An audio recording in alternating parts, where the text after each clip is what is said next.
ನಿಮ್ಮ ಹಳೆ ಒಡವೆನ ಅಧಿಕ ಬೆಲೆಗೆ ಮಾರಬೇಕೆ?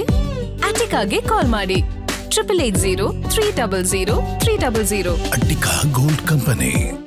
ಮಾಜಿ ಪ್ರಧಾನಿ ಎಚ್.ಡಿ. ದೇವೇಗೌಡರ ಪತ್ನಿ ಚೆನ್ನಮ್ಮ ಅವರು ವಿಧಿವಶರಾಗಿರುವ ಹಿನ್ನೆಲೆಯಲ್ಲಿ ರಾತ್ರಿ ಇಡೀ ಕೂಡ ದೇವೇಗೌಡರು ಭಾವುಕರಾಗಿರುವ ಕ್ಷಣಗಳನ್ನು ನೋಡಿದ್ವಿ. ಇದಾದ ಬಳಿಕ ಮುತ್ತೈದೆಯಾಗಿ ಕೊನೆಯುಸಿರೆಳೆದಿದ್ದಾರೆ ಚೆನ್ನಮ್ಮ ಅವರು. ಪತ್ನಿ ಹಣೆಗೆ ಸಿಂಧೂರವಿಟ್ಟು ತಲೆಗೆ ಹೂ ಮೂಡಿಸಿದ್ದಾರಂತೆ ದೇವೇಗೌಡರು. ತನ್ನ ಬದುಕಿನ ಶಕ್ತಿಯಾಗಿದ್ದ ಪತ್ನಿಯನ್ನ ಕಳೆದುಕೊಂಡು ಇವತ್ತು ಗೌಡರು ಭಾವುಕರಾಗಿದ್ದಾರೆ. ರಾತ್ರಿ ಪತ್ನಿ ಪಾರ್ಥಿವ ಶರೀರದ ಎದುರೇ ಬಿಕ್ಕಿ ಬಿಕ್ಕಿ ಅತ್ತು ಬಿಟ್ಟಿದ್ದಾರೆ ದೊಡ್ಡಗೌಡರು. ತನ್ನ ಬೆನ್ನೆಲುಬಾಗಿದ್ದ ಪತ್ನಿ ಇಲ್ಲದೆ ಕಣ್ಣೀರು ಹಾಕ್ತಿದ್ದಾರಂತೆ ಮಾಜಿ ಪ್ರಧಾನಿ ಎಚ್.ಡಿ. ದೇವೇಗೌಡರು. ಮುತ್ತೈದೆಯಾಗಿ ಕೊನೆಯುಸಿರೆಳೆದಿರೋದ್ರಿಂದ ಸಹಜವಾಗಿ ಅವರಿಗೆ ಅರಿಶಿನ ಕುಂಕುಮ ಹೂ ಮುಡಿಸೋದು ಸಂಪ್ರದಾಯ. ಅದರಂತೆ ಮಾಜಿ ಪ್ರಧಾನಿ ಎಚ್.ಡಿ. ದೇವೇಗೌಡರು ಕೂಡ ರಾತ್ರಿನೇ ಆ ಕಾರ್ಯ ಮಾಡಿದ್ದಾರೆ. ಆದರೆ ಅವರು ಭಾವುಕರಾಗಿರುವಂತಹ ಕ್ಷಣಗಳು.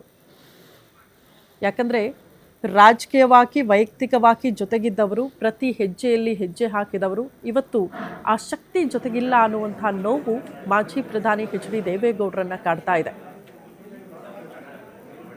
ರಾತ್ರಿನೇ ಅವರಿಗೆ ಮುತ್ತೈದೆಯಾಗಿ ಸಾವನ್ನಪ್ಪಿರುವ ಹಿನ್ನೆಲೆಯಲ್ಲಿ, ಕೊನೆಯುಸಿರೆಳೆದಿರುವ ಹಿನ್ನೆಲೆಯಲ್ಲಿ ಅವರಿಗೆ ಅರಿಶಿನ ಕುಂಕುಮ ಹೂ ಮುಡಿಸೋ ಮೂಲಕ ಅವರಿಗೆ ಅಂತಿಮ ವಿದಾಯವನ್ನು ದೇವೇಗೌಡರು ಹೇಳ್ತಿದ್ದಾರೆ.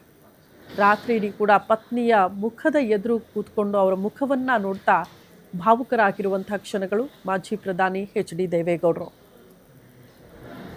ಚೆನ್ನಮ್ಮ ಅವರು ಸಾರ್ವಜನಿಕವಾಗಿ ಅತಿ ಹೆಚ್ಚು ಕಾಣಿಸ್ಕೊಳ್ಳದೇ ಇದ್ರೂ ಕೂಡ ಸಮಾಜ ಸೇವೆಯಲ್ಲಿ ತಮ್ಮನ್ನು ತಾವು ತೊಡಗಿಸ್ಕೊಂಡಿದ್ರು ಅಂತ. ಅವರ ವಿನಯ ಮತ್ತು ರಾಜಕೀಯವಾಗಿ ದೇವೇಗೌಡರ ಜೊತೆಯೇ ಸೋಲು ಗೆಲುವಿನಲ್ಲೂ ಕೂಡ ಹೆಜ್ಜೆ ಹಾಕಿದವರು ಚೆನ್ನಮ್ಮ ಅವರು. ಅವರ ಬೆನ್ನಿಗೆ ನಿಂತ್ಕೊಂಡು ಸಮಾಜ ಸೇವೆಯೇ ನಮ್ಮ ಪ್ರಮುಖ ಆದ್ಯತೆ ಅಂತ ಭಾವಿಸಿ ತಮ್ಮನ್ನು ತಾವು ಅದರಲ್ಲಿ ತೊಡಗಿಸ್ಕೊಂಡಿದ್ರಲ್ಲ ಚೆನ್ನಮ್ಮ ಅವರು, ಯಾರು ಕೂಡ ಅದನ್ನು ಮರೆಯೋದಕ್ಕೆ ಸಾಧ್ಯ ಇಲ್ಲ.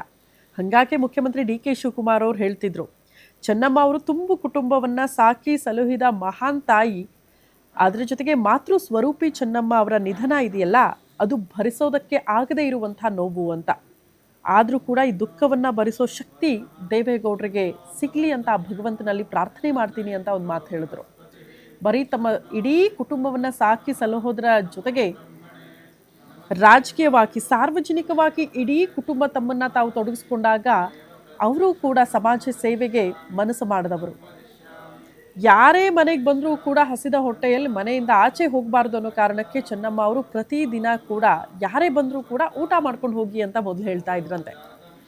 ಹೀಗಾಗಿ ಪ್ರತಿಯೊಬ್ಬರು ಕೂಡ ಅದನ್ನು ನೆನಪು ಮಾಡ್ಕೊಳ್ತಿದ್ದಾರೆ. ಚೆನ್ನಮ್ಮ ಅವರ ವಿನಯ, ಮನೆಗೆ ಬಂದವರಿಗೆ ಅವರು ಕೊಡ್ತಾ ಇದ್ದಂಥ ಸತ್ಕಾರ, ಜೊತೆಗೆ ಸಾರ್ವಜನಿಕ ವಲಯದಲ್ಲಿ ಅವರು ಗುರುತಿಸ್ಕೊಂಡಂಥ ರೀತಿ ಇವತ್ತು ಪ್ರತಿಯೊಬ್ಬರು ಕೂಡ ಭಾವುಕರಾಗೋದಕ್ಕೆ ಅವ್ರು ಮಾಡಿರುವ ಕೆಲಸಗಳು ಕಾರಣ ಆಗ್ತಾ ಇದೆ ಅಂತ.